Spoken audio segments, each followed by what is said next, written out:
Good afternoon, everyone. Thank you for joining me. Guys, it's pretty apt, I think, that outside while I'm doing this video, it's, we have just got thunder and rain, and it feels pretty ominous to me. So this afternoon's video, I guess, is going to be about, we're going to talk about Ukraine, what's happening there. So it's basically going to be Ukraine, we're going to touch on Devon water, and at the end, guys, a little bit of whatever you think about it, but there's some new Nostradamus guy come out and he's predicted the exact date that World War III is going to start. We'll touch on that at the end, guys, because I don't really put much stock into it, but I just thought I'd put it in there because the dates align with other things that I've said. So before we start this video, guys, first of all, if you've not done so already, can you please give us a subscribe and click the relevant buttons down below? It really helps us out when you do that.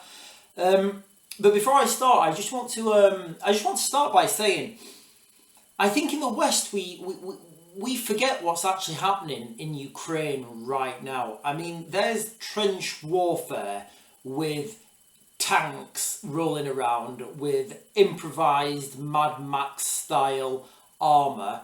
Then there's, kids in bunkers with FPV goggles on, flying drones on kamikaze missions, and that's happening right now. That's happening every day.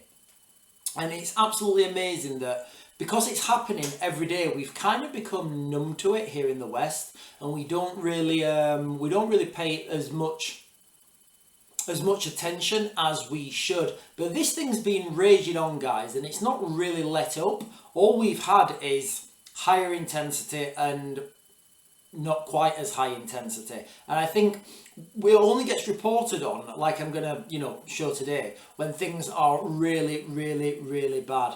And then when things are just normally bad, people kind of forget about it and don't mention it anymore. But this conflict's been raging since I guess you could say you certainly can say since 2014. And this new phase of invasions has come since 2022. So this is over 2 years now. This new phase has been raging on.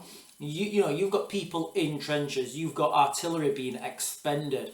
This is the biggest conflict that this is shaping up to be the biggest conflict that this world has ever seen, guys. And we kind of forget the enormity of it because we're sat safely on our fortress island. Excuse me. Yeah, so over the weekend then, basically the Russians have made a push into a town called Berestov, which is on the right far east on the border between, the new borders on Russian controlled land and Ukrainian controlled land. I don't see the strategic importance of this town at the moment. Because to the west of it, there's there is a huge reservoir, the Oskil Reservoir. And for those of you who've been following this channel, when I talk about things, you have to let the ground dictate. So for the Russians, kind of makes no sense going there unless they feel that that's an easy way to the Oskil Reservoir. If it is, that's fine, and that's what they're going for. But only time will tell, and you need to look at the ground when you're looking at if you do it at home. If you look at the maps and look on whatever maps you use, you'll start to see that the ground will always dictate where you can put your troops. There's no army that's going to cross a 5-mile wide reservoir. It's just not going to happen. You need to go around it. Okay, so that's kind of a big thing. Yeah, so I don't know why they're doing that. They're reporting they're reporting on the news that it's in the northeast region. I don't know, it's not. But anyway, guys, you see what I mean now. I think what's happened in the reporters don't actually know where these towns are, so they've just took the translation from whoever's giving the translation. They've said it's in the northeast town. It's not, it's in the east. And then they're just relaying that information. They're printing it. It's got checked. It's got sent through. Nobody's fact checking it. And now we have crazy situation. It doesn't really matter in the grand scheme of things, but I just thought I'd bring it to your attention. What they're reporting on mainstream media doesn't reflect geography. But who knows? Who cares? Maybe I'm doing fake news, but who knows, guys? Okay, so I want to talk about also this Russian strike on the DIY store.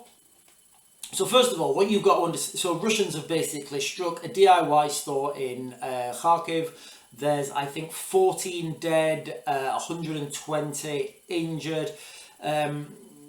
Basically, what you've got to understand is the conflict in Ukraine.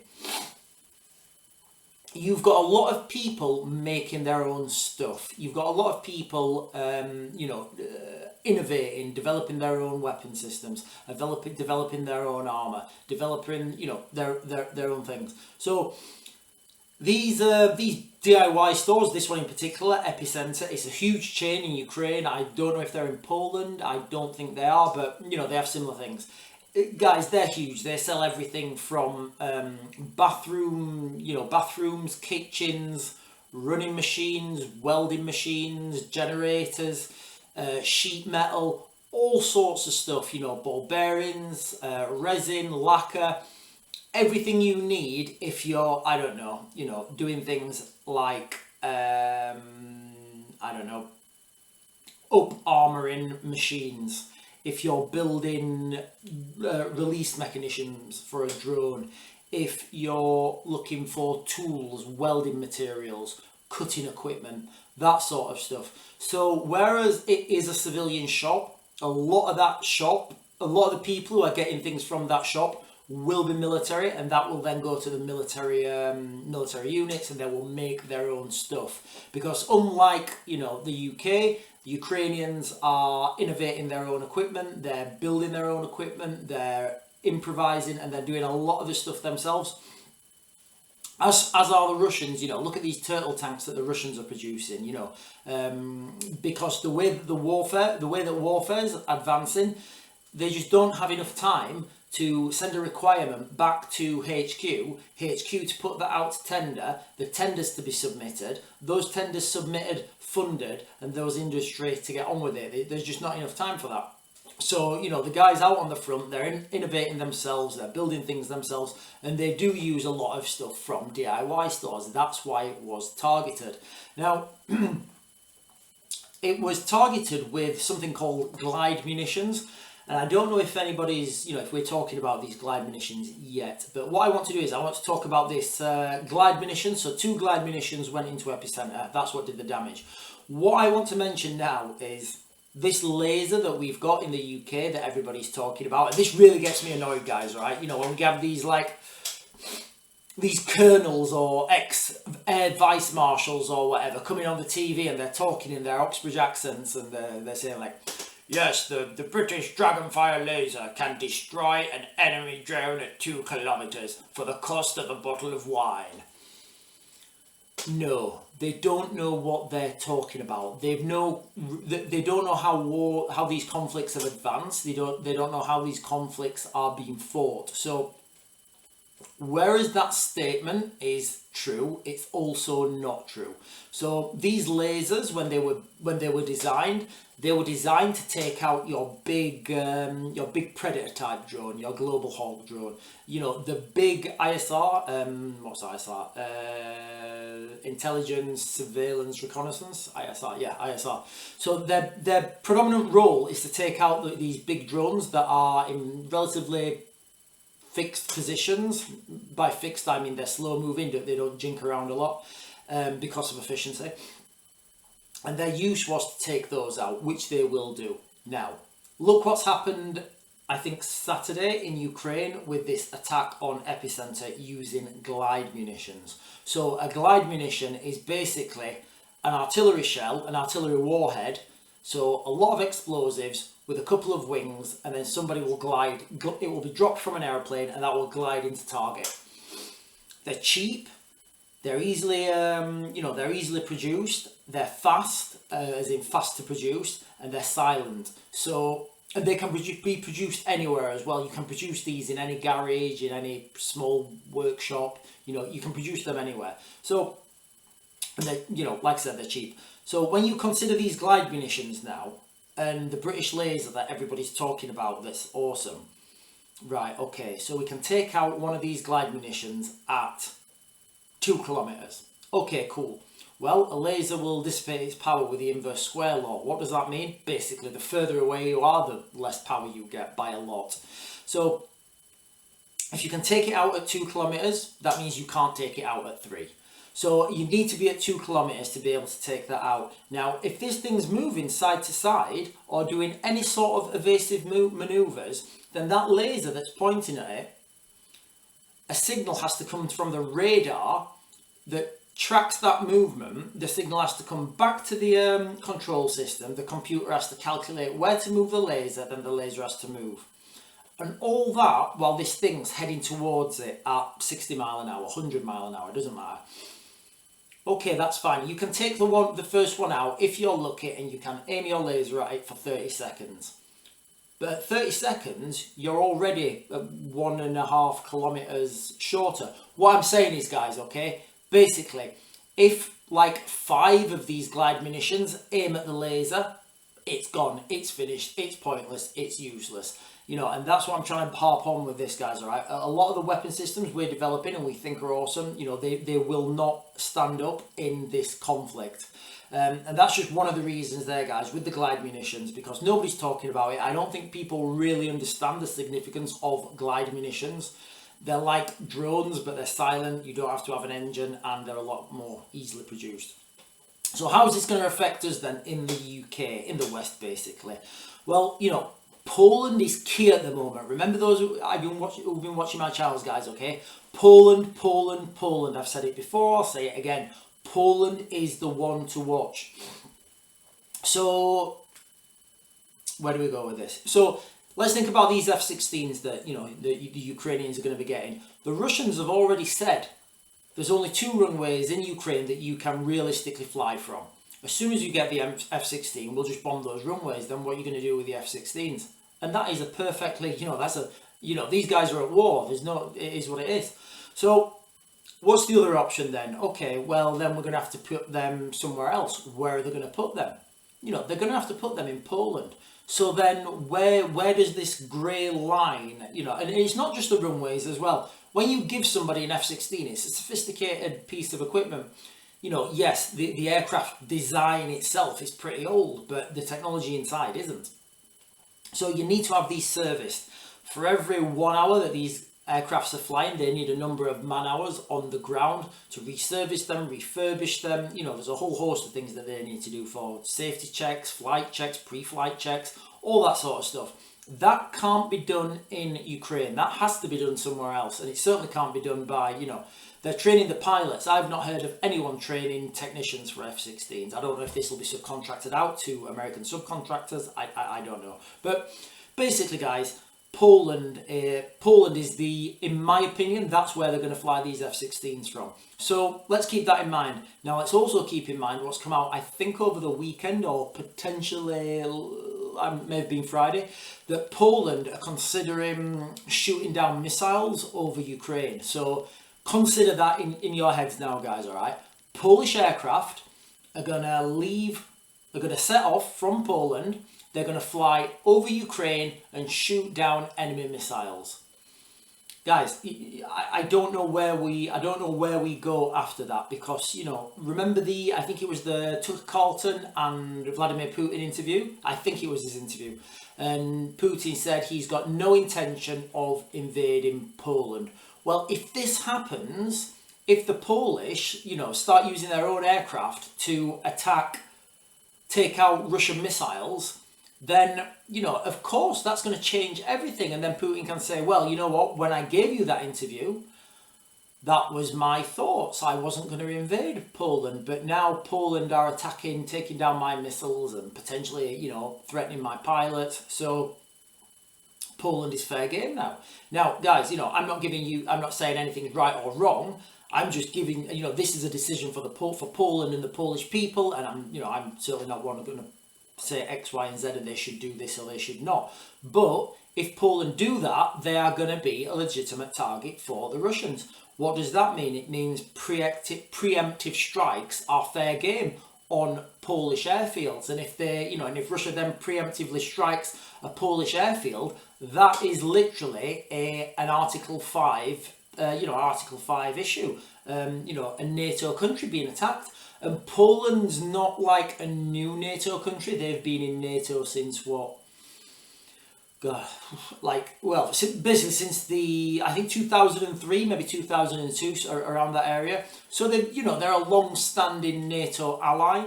They have a huge military, and they're buying more, they're building more. They have, on paper, they have the strongest military in Europe at the moment. And they're right there on the border with Russia. And let's not forget, as we speak right now, there's Exercise Steadfast Defender, the biggest build-up of NATO troops since the Cold War.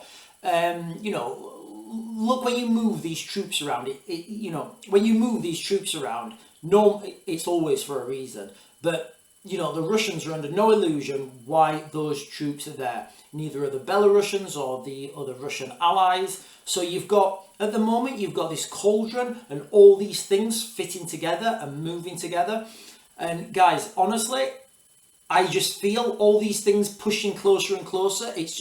I'm surprised it's not happened already. You're just going to get one little spark in this tinderbox, and everybody's just going to go haywire. I don't know how it's not happened already, but guys, I feel we're on borrowed time at the moment. But anyway, I've given you my dates, and I'll give you the further dates in a minute that that people have been saying. But ultimately, this is a moral dilemma from Poland, because they're scrambling their jets when these missiles come over. They have to, because if these jets Poland are scrambling their jets when the missiles come over, because if the missiles enter Polish airspace, then of course they can shoot them down. So Poland go up when the missiles are coming, but unless they cross Polish airspace, they can't do anything. Now that's a moral dilemma when these missiles are killing innocent people on the ground, and Poland are there in their jets, capable to shoot them down. So there's a huge moral dilemma for the Polish pilots, first of all. Can you imagine being a Polish pilot? You're in your F-16 or whatever they've got. You can literally see the missiles coming, heading to whatever city or town. You can see these missiles heading towards the city or town. You can press a button and eliminate that missile, and you'll save all those people on the ground. But because of politics, but because of bureaucracy, you're not allowed to do it. So that's kind of the moral dilemma that they're in, guys, all right? And every time they don't do that, the pilots, they know innocent people are dying on the ground. So, guys, so these things are not black and white. There's varying shades in between. And what we have is mission. What we will have, inevitably, is mission creep. So, Poland's actions over the next couple of weeks, because I really don't think we've got months, are going to be absolutely key. The UK, guys, we're already a target, and I feel a soft attack is imminent on our infrastructure. Is imminent any time now, because look what's been happening recently. We've had cyber attacks, we've had the water problems, and I'm not saying the water problems is an act of sabotage, but all it's going to take is a coordinated soft strike on the UK. By soft strike, I mean infrastructure criminal activity, on our infrastructure, and that will literally bring us to our knees. So guys, that is pretty much Ukraine, Eastern Europe in a nutshell, what's happening at the moment. If I get any breaking news, I will bring it to you. What I'm going to tell you guys now is the new Nostradamus, Kushal Kumar. He's an Indian guy. He's claimed as the new Nostradamus. Now, I'm just going to read it here, guys. I'll put the link in the description. I'm only giving you this date because it fits in with what we've been told recently. Here we are, guys. So Tuesday, 18th of June, has the strongest planetary stimulus to trigger World War III. The claim comes just days after UK officials launched a website to tell Brits what they need to stock up on in the event of war actually breaking out, which could be very soon, apparently. Guys, I'll put this link in the description below. But I don't give much thought to this. I just think it's clickbait. But I do think it's funny that people are coming out now and saying, "Oh, woo woo," that this is going to happen. It would make much more sense if they could say, right, elections, tank movements, financial systems. We've not even talked about the 50 billion in confiscated money that the European Union is looking like it's going to give Ukraine. you know, all that sort of stuff. If we could make a decision off that instead of, you know, planetary alignments, maybe they'd have more credibility. But this guy's going off planetary alignments. He said the 18th of June. Let's see if he's right, guys, because the 18th of June kind of does fit into that gap, I think, that Overton window of acceptance. Anyway, guys, just before we go, I want to touch on Devon water one last time. I know I always harp on about water, and guys, I make no apologies, because it will be the most important thing you do. Devon water still has 2,500 people without water.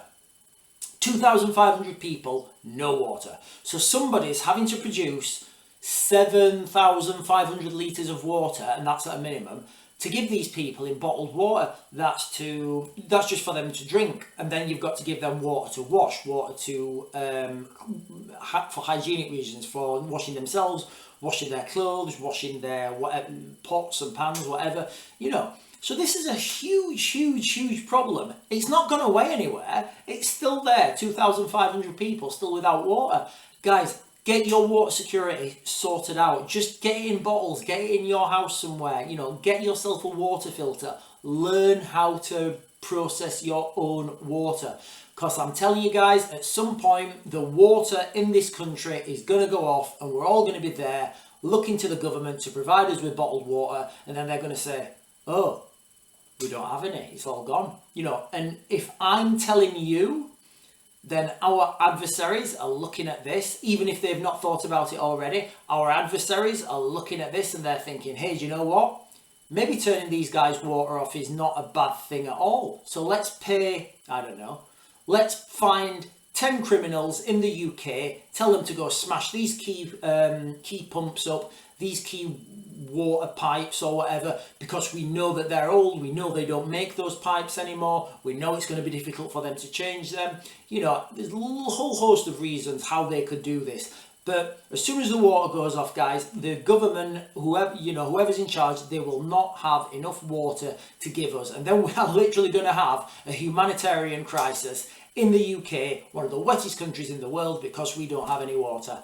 Guys, and on that bombshell, I'm going to leave you. Don't forget to like, comment and subscribe. I'll answer your comments if I can and they're relevant. Don't forget, we've got 2 channels, and I will see you. I'm going to try and get on for another video later on tonight about the military industrial complex in the UK. Not sure if I'll be able to do that because it's going to be quite a long video, but if not, I will see you guys tomorrow.